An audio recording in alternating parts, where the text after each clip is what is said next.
Good morning and welcome to the 2025 Health Sciences Career Day. I'm Jen Nutt, the Vice President of Nursing and Clinical Services at the Iowa Hospital Association. Our association represents the interest of 123 Iowa hospitals and health systems to business, government, and consumer audiences. Iowa's hospitals employ over 80,000 people and contribute to $8 billion into the state's economy. I want to thank our participating member hospitals and health systems, Clarinda Regional Health Center, Mary Greeley Medical Center, Mercy One, Pella Regional Health Center, Unity Point, and WinnMed. Kicking us off this morning is a message from the chair of the Iowa Hospital Association Board of Officers and Trustees, David Stark, the Chief Government Affairs and Philanthropy Officer at Unity Point Health Des Moines. On behalf of the Iowa Hospital Association and Iowa Department of Education, welcome to the Health Sciences Career Day. Today, high schoolers and middle schoolers are going to get a sneak peek inside hospitals in Iowa, and especially to look at healthcare careers like doctors and nurses, technicians, and other healthcare professionals that are making an impact in this state day in and day out. You'll learn about the training and education needed, and we hope this triggers an interest for you. Maybe even you'll find your passion to pursue a career in this in the state of Iowa. I've been blessed that I've worked in healthcare in Iowa for nearly 3 decades. While I'm on the administrative side of things, I feel a close connection to the team that's making a difference with life-saving care all throughout this state. After today, you'll have an opportunity to really test your skill set against what you see of these careers. Whether it be teamwork, health sciences, challenges every day, variety in work, it is one of the most beneficial and rewarding careers you could pursue. We hope you find that today. Welcome again to the first ever Health Sciences Career Day, and we look forward to working with you in the future. Thank you, David. We will be accepting questions through the Q&A function in the Zoom today. Please submit your questions and we'll read them at the end of each session. And with that, our first healthcare profession we're going to look at is physicians with the help of WinnMed.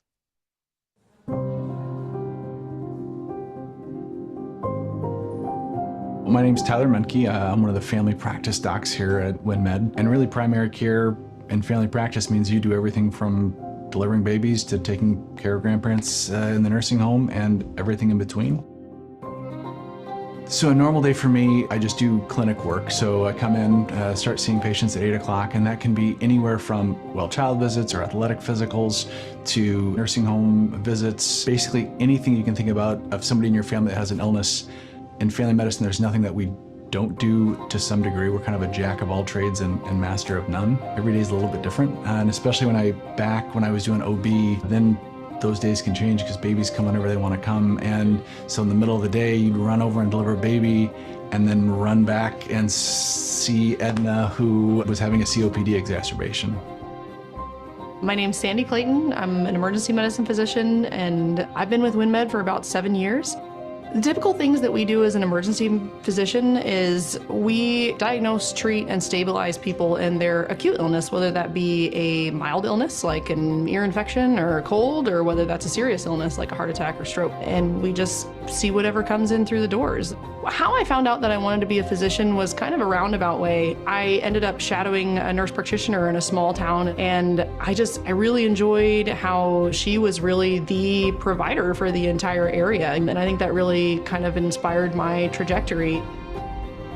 Getting into medicine, right, is a really long road, and I know looking in high school, you look ahead and you think, oh my gosh, I have 4 years of college and 4 years of medical school, and it can seem daunting, but you don't have to do it all at once, right? It's so important to remember each step, you just kind of take it bit by bit. After that, some people subspecialize and go to even more training, but for most physicians, it's kind of that 11 to 12 years as most of the programs.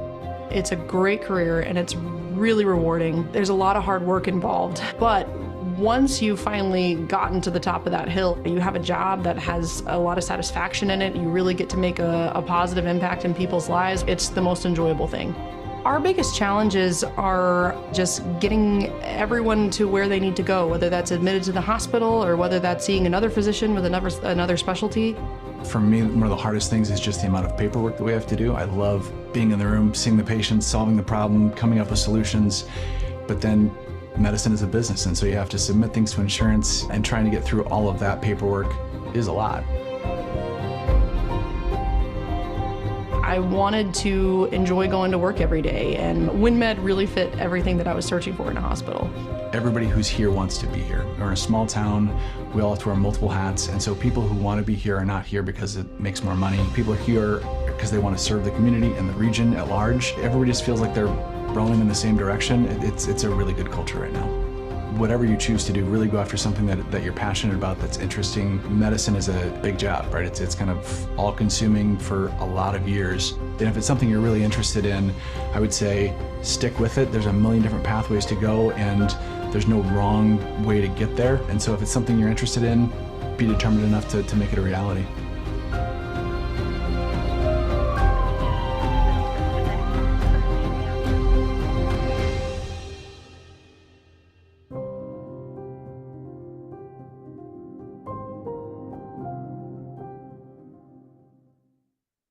Joining us from WinnMed today are physician recruiter Jesse Hubden and Chief Medical Officer Dr. Mark Work.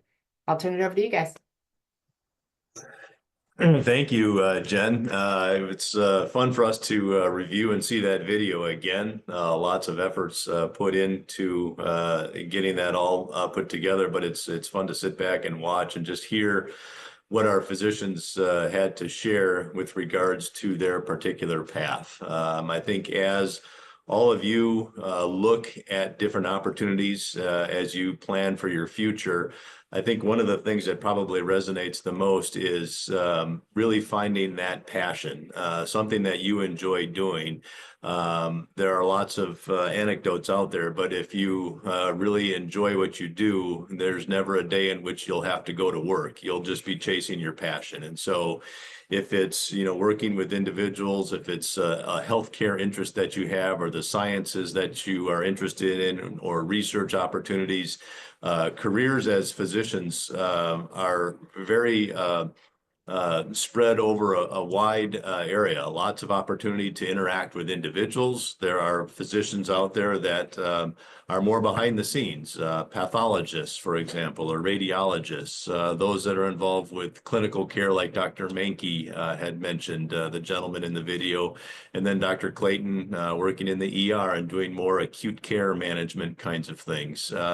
So as we, explore different healthcare opportunities, there's a wide range of places and opportunities to go, which you'll see as the morning progresses. But really, the segment that we were responsible for was careers as physicians. And so we would love to entertain any questions that you might have, specifically as it relates to physician careers, and any questions that you might have with regards to the video. Yeah, thank you. It looks like we have our first question. What can middle and high school students do to prepare for a career as a physician? Jesse, you can take, I can sure take that. Certainly, I'll add into it if necessary, or if we want to. There's a number of things that students can do in middle school, just really focusing on your math and sciences and communication skills, getting involved with different extracurricular activities, volunteering. A lot of it is a blend of, developing good study skills and study habits, and balancing having a lot of extra outside activities and that time management aspect. In high school, that's an opportunity to really deepen those science and math classes, look at AP classes, look at opportunities to join clubs like the healthcare HOSA club, STEM clubs and programs, STEM career fairs, getting involved with different job shadowing opportunities so that you can actually see what it would be like to be a physician. So those are just some opportunities and things that you can do to focus on how do I get prepared and understand if this is a career I really want. I'm glad you brought up opportunities. What does your organization have for opportunities for kids in junior high or high school to come in to do those job shadows, and how do they kind of reach out to get those opportunities identified? Yeah, individuals can call our HR office. We also have an opportunity, a form that you can fill out on our career website, just specifically for students. We really embrace having students here because we know that that's an opportunity to give them a glimpse into our workforce as well. And so it's simply either just calling or reaching out via the link in the career website. You could also work with your guidance counselor who could reach out to us as well. Thank you for that. Our next question is, do you have any recommendations on medical colleges or universities? Recommendations? Yeah. Or where Yeah. did you go? Where did you go? What was your experience? How did you become a physician?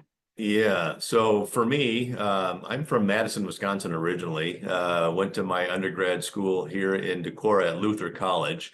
And so, as you pick that next level of education, I think it's important to be in a place where you're going to experience the things that Jesse had mentioned, really the opportunity to get involved in time management and schools that have those academic programs. Here in Decorah at Luther, they have a very strong science program, a very strong pre-med program. And for myself, that was one of the reasons that I chose to go to Luther College. Then I went on to podiatry school in Chicago. And again, that was based on, different criteria that they had as far as their academic excellence that they promoted. And then, of course, after med school, it's residency training, which again is another choice as to where you go. So I think, to answer your question, it's going to be the place where you're going to be pushed to, have those experiences. And again, I'll focus on the time management aspect of it and keeping busy and learning how to manage that, because that certainly becomes part of the career that you're ultimately going to be in as a physician. Thank you. Another pathway, I'll just jump in, another pathway straight out of high school is the military pathway. So undergrad and medical school can be very expensive. The military will offer an opportunity to, have some of that schooling paid for, and they do have very reputable medical programs as well. Thank you. That's a great option. Another question we had pop up from one of our schools is, how does the residency program work? What is residency? Residency is the specialty training that you get following medical school.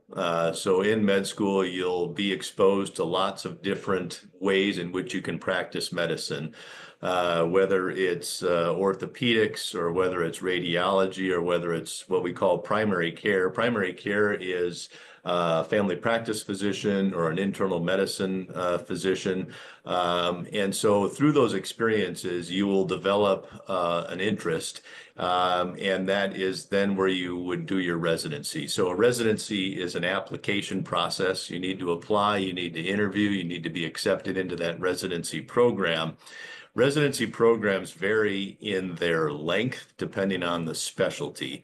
At a minimum, it's probably another 3 years beyond medical school. So a traditional path for getting through all of that would be 4 years of undergrad, followed by 4 years of medical school, followed by 3 years of residency, perhaps more residency depending on the specialty that you choose to go into. So it's that kind of stepwise process and an application process at each of those levels. Thank you. Is being a physician as difficult as it looks on TV? Yeah, that's an interesting question. I guess it depends on that perspective. Certainly there are challenges, but I think there are challenges in any profession that you choose. In healthcare and in medicine, there's absolutely a team of individuals that support the greater cause. And so certainly as a physician, you are, leading that charge, but you have a team of individuals that you're working with as well. And, that's another aspect of, the path that one might take to get into medical school and become a physician, and that is really working with teams, whether it's through athletics or whether it's through music. Those opportunities where you're working with a team, I think, are pretty important in those specific situations, but they serve individuals well as they pursue careers in healthcare. We got another question on residencies. I know you kind of spoke to it, but how do you pick which residency you go to? Is it what you want to specialize in or where you want to go, or how do you select where you want to go for residency? It's really what you want to do. So after you've gone through medical school, you can make that choice. And some residency programs are more difficult or competitive to get into. Some are less competitive, so that may influence somebody's decision. But really, at the end of the day, the decision on what residency you go into is the interest area that you have as an individual. Okay. So here's another one. I'm loving all these questions. Keep it up. How are salaries determined and what is the range for physicians? I'll let Jesse take that. Salaries are typically determined by the length of experience that you have or the specialty. So kind of an average starting pay can be from $250,000 to $450,000 as a recent medical school and residency grad. There are certain specialties that are probably going to be higher earning, and some of those specialties are neuroscience, orthopedics, any surgical, oncology. So those have a higher earning potential than some of the other positions. Thank you. What did you get your bachelor's degree in undergrad? I had a Bachelor of Arts degree in biology. Okay. Is that common, or can people get different bachelor's degrees before going into med school? Yeah, it is, I would say, common, but interestingly, you can get a bachelor's degree in, music or other sciences. And so it doesn't have to be necessarily a biology or a chemistry bachelor's degree that one gets. But to get into medical school, there are certain requirements that you can have a major in something else, but you're still going to have the basic requirements, which are the sciences, the math, calculus. There are certain requirements that medical schools will have that you have to do no matter what your major is. Thank you. What do you find most rewarding about being a physician? For me, it's really working, with people. I enjoy working with people. I enjoy having a positive effect and influence on people. I currently serve as the chief medical officer, and so my career has taken a little bit of a different twist. And so half of the time I am working in kind of more of the administrative side of medicine. And it's been very rewarding to do that. So as a physician working with an individual, it's more of a one-on-one type of an interaction that I'm having with a patient that we're taking to surgery, and that, influencing one person and having that effect is very rewarding. As an administrator and chief medical officer, I'm working with our administrative team, and we're making decisions as a team that influence a greater population. And so to have the ability to influence the direction of an organization, which impacts the community in a huge way, that affects lots of people. And again, back to the question, the things that I enjoy are being able to have those interactions with other individuals and hopefully having positive effects on those individuals. Thank you.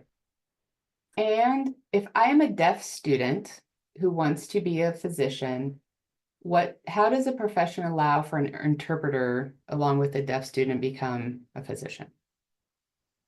Yeah, that's a great question. I don't know if I know specifically what that looks like, but I can tell you through the course of my career, the integration and influence of artificial intelligence and all of the different things that are available now, I think make things that maybe were more challenging historically much easier to do. That being said, I'm sure that that's a challenging pathway forward, but I would be absolutely supportive of something like that because there's huge benefit to kind of expanding the group of individuals that we are as physicians and providers, and somebody like that I think would be a great asset.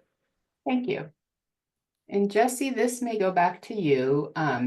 Medical school is expensive, and you mentioned the military can help pay for that. What are other programs that students could look into to help with the cost of medical school? Good question. Gosh, I'm not sure I know the answer to that. I know that, there are a number of different grants and scholarships that students can apply for.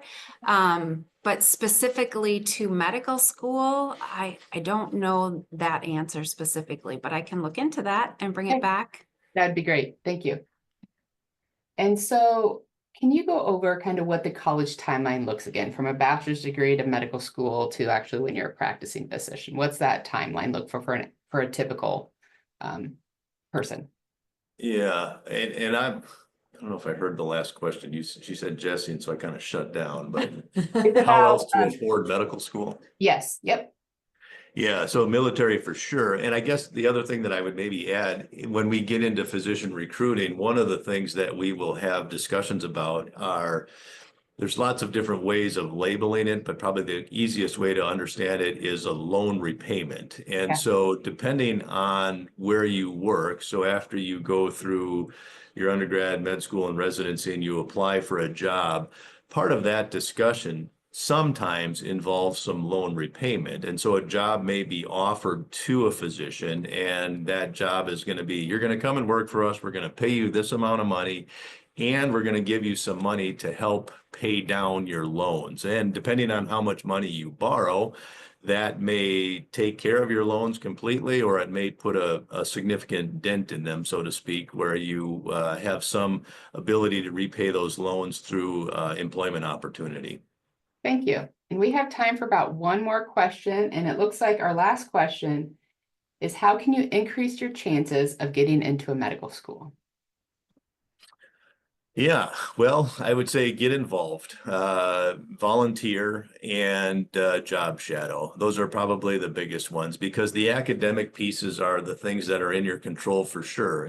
Taking the right courses, getting the right grades, and doing those things, studying hard and performing well academically. And lots of people can do that. And so I think you'll set yourself apart by doing other things that are volunteering in the community and doing different job shadowing experiences. The job shadowing experiences really, I think, do a lot to provide perspective. You'll be in a situation and you'll be excited about that situation and say, yes, I think I can do that. Or the exact opposite. And that is, oh my goodness, there's no way I would want to do that.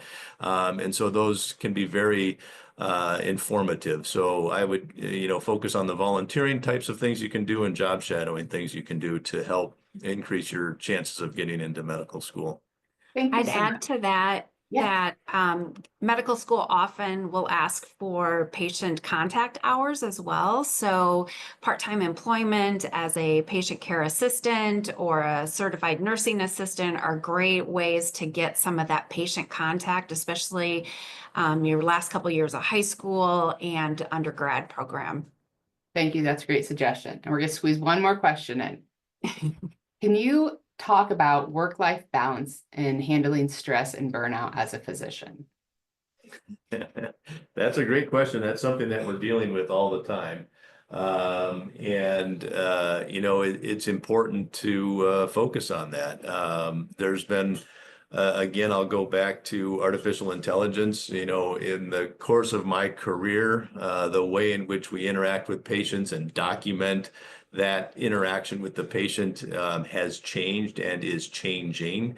And so in the video, Dr. Menke had made some reference with regards to paperwork and how that can be challenging. But we are seeing through artificial intelligence now ways in which we as physicians can be helped in creating that note. And what that can do is at the end of the day, instead of having an hour and a half or 2 hours of work to do at the end of the day, for example, my last patient may be at 4:40 in the afternoon, and with the newer things that are available, I can be done with my work at 5 o'clock versus at 6 o'clock or 6:30. That can affect work-life balance. And so I think there are things that are, coming up that will help with that. But it's absolutely something that's on our radar and something that we struggle with as an organization, making sure that that work-life balance is there. It's an important aspect. Thank you. Thank you to both you. And we want to thank WinnMed for opening our session off today.